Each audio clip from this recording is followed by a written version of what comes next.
all these different angles, the things that when you add it all up, it potentially does get you to a point. And this number is different for everybody, but whatever financial freedom means. So whatever your turning point number is, right? Whatever number is your number you need to live every month.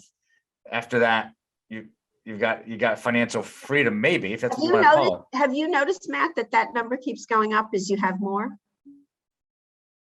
I'm pausing because it's over and over and over and over. Yeah. So I think you have to be, that's a danger. It's never enough. But I think that there are basic things that you can really think about, that you can quantify. What do I need for this basic stuff? And then you can, you have a framework within which you can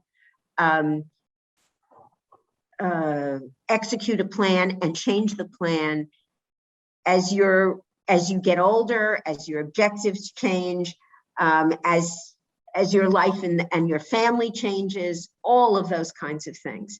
But I think having that plan, understanding that the world offers you opportunities every single day, and sometimes the scariest environment is the biggest opportunity. Absolutely.